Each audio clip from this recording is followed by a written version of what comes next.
Սասնա ծռեր էպոսը, ինչ տվեց ձեզ, փորձեք ամփոփել։ Այդ յուրաքանչյուրը ձեր մեջ ամփոփում անցկացրեք, ինչ տվեց, էպոսը կարդալուց հետո, բնագիրը կարդալուց ուսումնասիրելուց հետո, ձեր մեջ ինչ փոխվեց, ինչ տվեց այս հրաշալի գիրքը ձեզ։ Անդրադարձել եք այդ հարցին, թե ուղղակի կարդացել եք, մանը ինչ է տվել քեզ էպոսը։ Մեծամասնաբար որ կարդում էի այդ մեծին հարգելներ, նորասիրությունը, որը Սանասարի Բաղդասարյանն առաջնացրել, ու հիմնականում այդ հայրենասիրությունը ավելի բարձրացավ։ Հայրենասիրությունը ավելի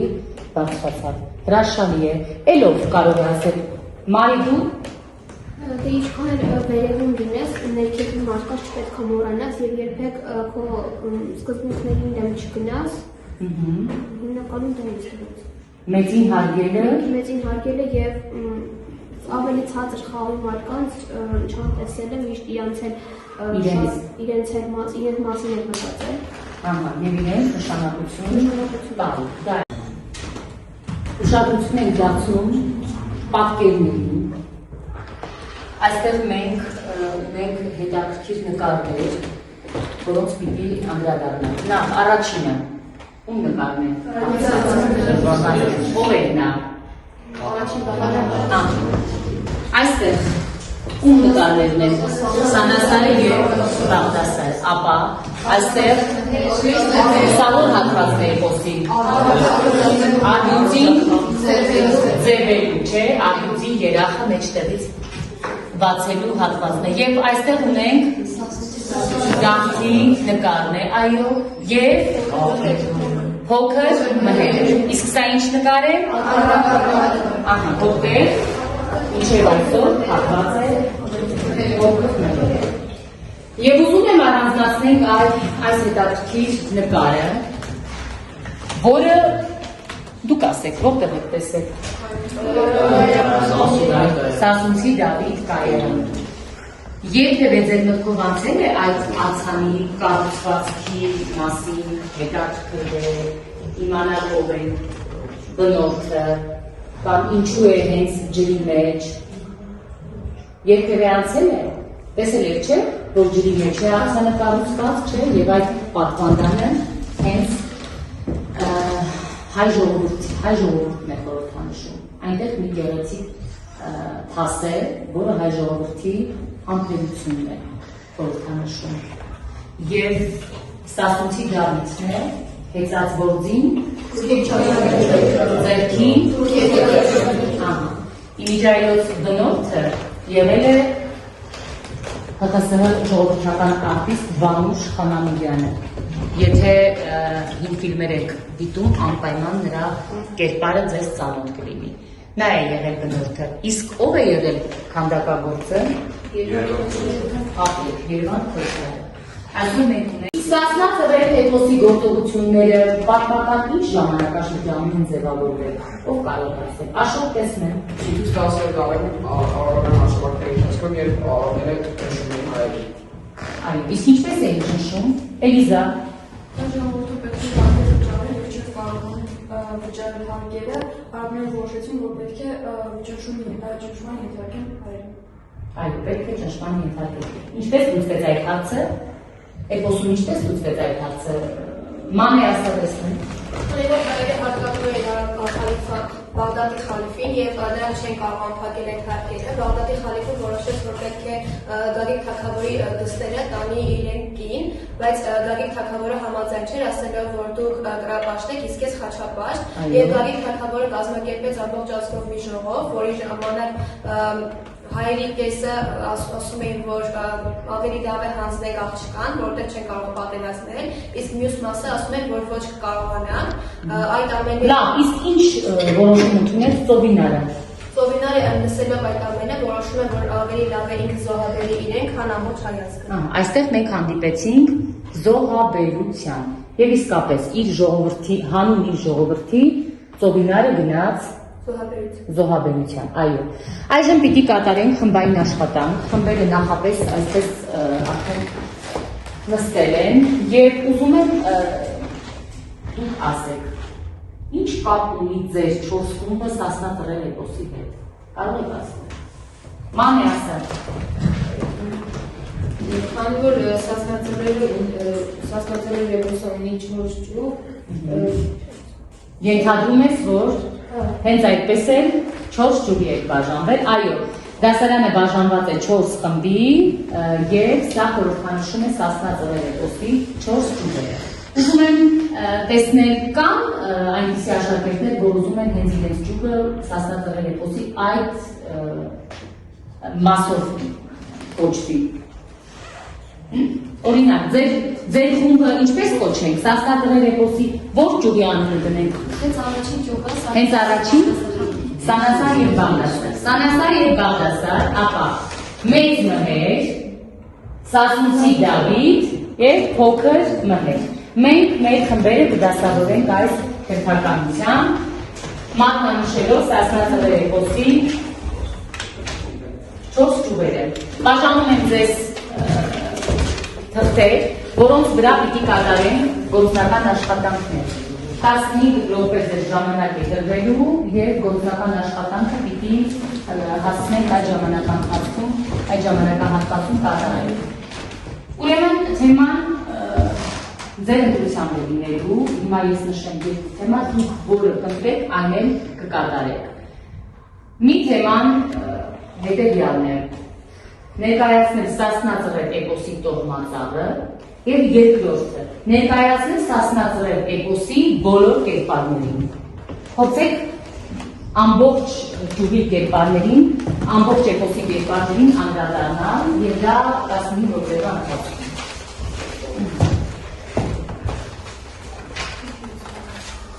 Միլենա, դու կարող ես անջատել գործնական աշխատանքները և տեսնենք, թե որ խումբը որ հարցին է անդրադարձել։ Բոլորը բնագրերից օգտվել եք, ճիշտ է, բոլորի ձևաների բնագրերը կան։ Եվ առաջինը հենց Սանասար և Բաղդասար ճյուղին եք անդրադառնում այս խմբին։ Ներկայացրել եք որ հարցը տոհմածառն եք ներկայացրել։ Ով կարող է ներկայացնել։ Տիգրան փորձիր։ Սասնա Ծռեր էպոսը սկսում է Գագիկ թագավորից, նա ուներ մի աղջիկ Ծովինարը, Ծովինարը ունենում է 2 երեխա, Բաղդասարը և Սանասարը, Սանասարը ամուսնանում է Դևթուն Ճուղծամի հետ և նրանք ունենում են 3 երեխա, մեծ մհերը, Վերգոն և Զենով Համլետ կարող ես ասել, Սանասարը և Բաղդասարը ինչից են ծնվում։ Բաղդասարը ծնվում է կես բուրջերից, Սանասարը մի բուրջերից։ Ապրես, ճիշտ է։ Տոհմածառին էլ որ խումբն է անդրադարձել, տոհմածառին, մեծ մհեր խումբը, ներկայացրեք տեսնեմ։ Մեծ մհերը և Արմաղան Մեծ մհերի կինը Արմաղանն էր, ապա։ նրանք ունեցան մեկ որդի Դավիթը։ Նա ունեցավ մեկ Դավիթն էլ ունեցավ մեկ որդի։ Ով էր։ փոքր մհերը։ Փոքր մհերը, այո։ Եվ նրա կինն էր Գոհարը։ Փոքր մհերի կինն էլ Գոհարն էր։ Ճիշտ է, և տոհմածառին, երրորդ խումբն անդրադարձել է տոհմածառին, կերպարներն եք առանձնացրել, և փոքր մհեր խումբը։ Գոր ներկայացնես։ Դավիթի ծնողները նրա ծնվելուց հետո մահանում են պայմանավորվածությունից, Դավիթը ամուսնանում է Խանդութի հետ և ունենում է մեկ որդի փոքր մհերը, իր հոր պատվին է դնում մհեր, իսկ փոքր մհերը ամուսնանում է Գոհարի հետ։ Դու ներկայացրիր երրորդ ճյուղից, բայց ամբողջ տոհմածառը ներկայացրել եք, պատկերել եք, ճիշտ է, Գագիկից սկսվում է և ավարտվում է փոքր մհերով։ Եվ տեսնենք Սասունցի Դավիթ ճյուղը, երրորդ խումբը այսինքն, ներկայացրել է էպոսի բոլոր հերոսներին։ Լևոն կարդա տեսնենք ովքեր են նրանք։ Գագիկ թագավոր Ծովինար, Սանասար, Դերեցնծան, Բաղդասար, Բաղդադի խալիֆ, մեծ մհեր, Արմաղան, Իսմիտ խաթուն, Սասունցի Դավիթ, Խանդուց, Չմշկիկ Սուլթանի աղջիկ, Սարայի փոքր մհեր, Գոհար փոքր մհեր։ Փոքր մհերը և նրա կինը Գոհար։ Այստեղ այս կերպարների մեջ Էրիկ, քեզ համար ամենաբացասականը ո՞ր կերպարն էր։ Մելիք։ Մսրամելիք, այո։ Դու այսօր նմանեցնում ես Մսրամելիքին մեր ճշտամուն։ Ինչով ես նմանեցնում։ Երկուսն է ստոր են, խափելա, խարդախ։ Խարդախ, այո, խորամանկ, անազնիվ։ Մսրամելիքն իսկապես խորամանկությամբ էր, չէ՞, փորձում իր գործը կատարել։ Իսկ էպոսի ամենաազնիվ կերպարը, ով կարող է առանձնացնել, ամենաազնիվը, ամենաանթարը, էպոսի հերոսներից, կերպարներից, ու կառանձնացնել։ Մարիամ,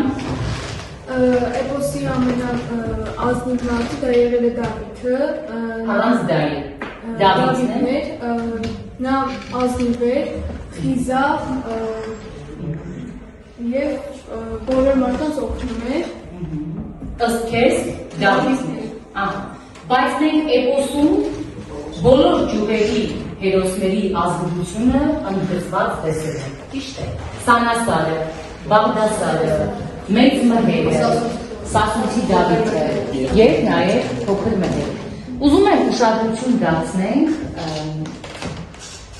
նաև այս հերոսների բացասական կողմերին։ Նկատել եք արդյոք էպոսում, որ հերոսները ունեն բացասական կողմեր։ Ով կարող է ասել։ Գյորգի ինչ ես նշում։ Սասունցի Դավիթի Միամտությունը բացասական գիծ ես համարում։ Որտեղ ես տեսել դրա միամտությունը։ Որտեղ ես նկատել, որ նա միամիտ էր։ Արետի շոքերի Հետ, կրիվանելիս, լուսամուտից երբ շոքն ընկնում էր, նա կրվում էր, այո։ Իսկ որն է նպատակը, ինչն է նպատակը, Մարի, ժողովուրդ ինչու է այս հերոսի մեջ նաև բացասական գծեր ընդգրկել, նշել։ Գծեր ավելացնում, որ բոլոր մարդիկ անթերի չեն և բոլորը ինչքան էլ քաջն են յութազուն լինեն, ունեն թերություններն են ունենում։ Ինչպես և մեծ մհերը, որ օրինակ դավաճանեց իր կնոջը, դա էլ էր նրա թերությունը։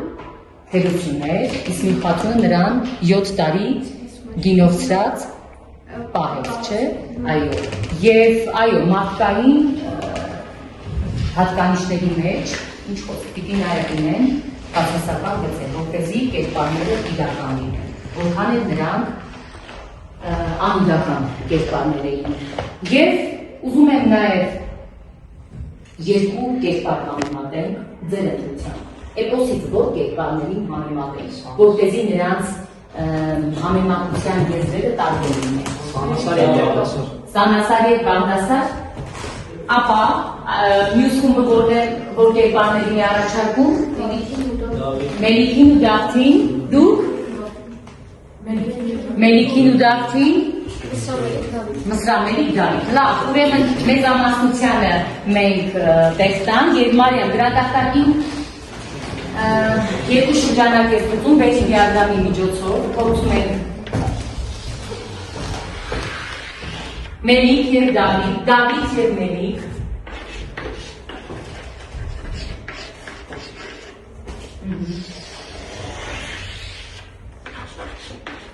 փորձում ենք արագ ներկայացնել, յուրաքանչյուրը մեկական հատկանիշ ընդգծել, թեկուզ, կամ Դավիթի, կամ Մելիքի, կամ Երուսի, արագ ներկայացնել, ով կարող է հնութագրել։ Դավիթի, Տիգրան ինչ կասել Դավիթի մասին։ Նա զոր է, ազնիվ, ուժեղ է, նողապաշտ է, այո, էլ ինչ կընդգծես, անի, Այս ասել էր միամիտ էր, բացասական կողմերից այո, քաջեր, ճիշտ է, ապա տեսնեմ, էլ ինչ հատկանիշ կընդգծեք Դավթից, Սյուզաննա, որ հերոսական գիծն է քեզ հետաքրքրել։ Ծնողասիրությունը և հայրենասիրությունը, նա նաև շատ քաջ էր, ազնիվ, արդար։ Արդարամիտ էր իսկապես, և Մելիքին բնութագրող հատկանիշներից ով կարող է ներկայացնել, Մանեն երասեք երբով։ Նա ինչքան էլ փորձում էր ուժեղ ձևանել, իրականում շատ էր վախենում։ Վախոտ էր, այո ճիշտ է, վախոտ էր։ Էլ մյուս Մանեն, Ինչքան էլ որ փորձում էր որքան էլ փորձում իր քաջությունը ցույց տալ Դավթի մոտ, բայց միևնույն է նույն վախ ուներ Դավթից, ստոր էր, խարդախ, փորձում է խարդախ ճանապարհը փոխել Դավթին, այո, բայց որը չստացվեց իր մոտ։ բայց չստացվեց։ Իսկ դուք ամեն դեպքում երկու հերոսների մեջ ընդհանուր որևէ գիծ կարող եք առանձնացնել։ Տիգրան երկուսն են ուժեղ էին։ Ինչ խոսք, Դավիթի հզորությունը մի փոքր կարող ենք առանձնացնել, բայց մելիքը ևս հզոր էր։ Նրանք երկուսն էլ հզոր էին եւ երկուսն էլ մեծ ուժի տեր էին։ Եվ այս հատվածը բնականաբար նրանց ընդհանուր գիծն է, որը մենք կարող ենք առանձնացնել։ Եվ ի վերջո, էպոսի գաղափարաբանությանն ենք անդրադառնում։ Ինչ ուսուցանեց այս էպոսը մեզ, որն է այս էպոսի գաղափարը մեզ տված եւ նաեւ որն է արդիականությունը, ինչով է նա կապվում այսօրվա մեր ժամանակների հետ, հա, ով կարող է ասել, Մալի տեսնենք, դե արդիականությունն այն է, որ դեռևս դարերից սկսած մինչև այսօր Հայաստանի եւ հայ ժողովուրդը ապրում ուզում է ապրել անկախության եւ ոչ ոքի կախյալ չլինի ապրի խաղաղության մեջ, որը եւ էպոսում է գրված եւ մինչև օրս էլ այդպես է։ Ահա, հայ ժողովուրդը պայքարում է իր ազատության համար, ճիշտ է։ Այսօր այդ նույն ժողովուրդը հեշտ ու հանգիստ կարող է ուրիշի օտարի լծի տակ ապրել։ Ոչ, սա հենց էպոսի արդիական թեմաներից մեկն է, այո։ Էլ ինչ կողմ կարող եք նշել, ասա Էլեն։ Երկու ժամանակների մեջ բոլորը պայքարում են իրենց հայրենիքի համար եւ այսօր եւ նախնադարում չէ։ Հայ ժողովրդի պատմության եւ վերջում կատարում ենք ինքնագնահատում բուսով, բոլորս գիտենք արդեն, գիտեմ ուզում եմ իմանալ եւ սովորեցի։ Ինչ գիտեիք էպոսի մասին։ Ինչ գիտեիք, մինչև էպոսն ուսումնասիրել, ինչ գիտեիք էպոսի մասին, էլի ինչ գիտեիք։ 4 ջովից է։ Էպոսը բաղկացած է։ Էպոսը բաղկացած է 4 ջովից։ Ծանոթ էիք Թումանյանի մշակմանը, Սասունցի Դավիթ։ Ահա, պոեմին, այո, գիտեիք դա, էլ ինչ գիտեիք։ Ինչեւ որ էպոսը ուսումնասիրել է, էլ ինչ գիտեիք էպոսի մասին, Անի։ որ էպոսը այդ իրականության մեջ միակն է։ Ահա, դա գիտեիք։ Գալինա, դու ինչ գիտեիք։ Գիտեիք, որ ստացնած էպոսը հայկական մուսիկական էպոս է, որտեղ պատմվում է հայոց քաջերի քաջագործությունների մասին։ Ահա, գիտեիք դա, էլ ինչ գիտեիք։ Մանե դու ինչ գիտեիք։ Գիտեիք, որ Սասունցի Դավիթը ամենածավալուն ջուկն է, դրա համար էլ հենց էպոսը Սասունցի Դավիթը։ Դու այդպես գիտեիք։ Ահա, լավ, Լինա, դու ինչ գիտեիք էպոսի մասին։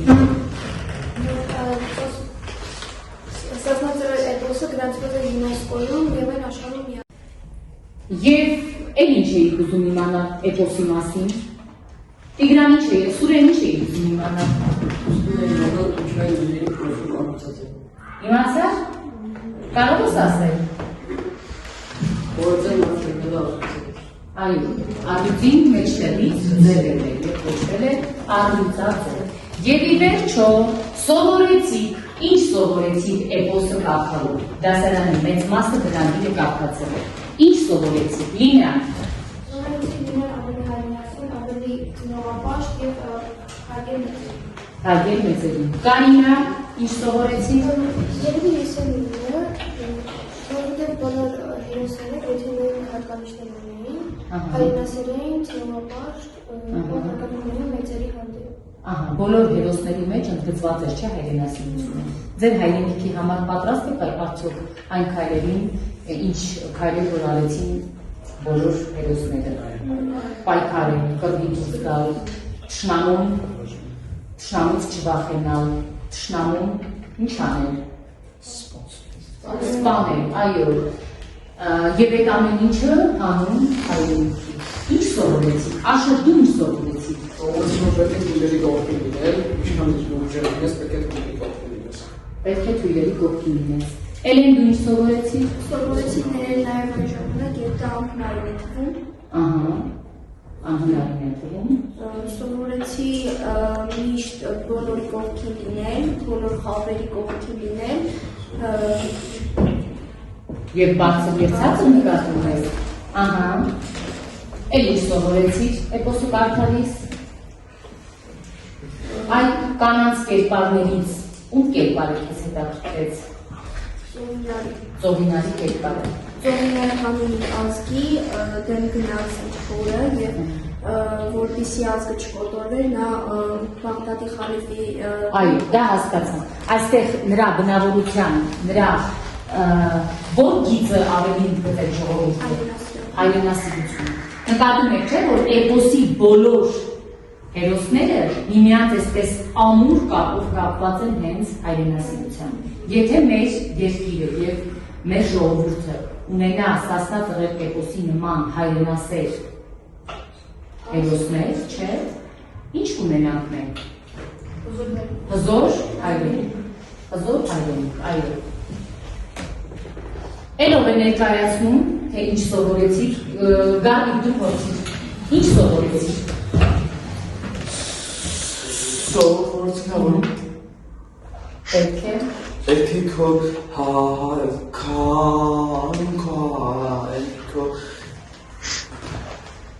կյանքն ես տաս այո, հանուն հայրենիքի զոհաբերություն։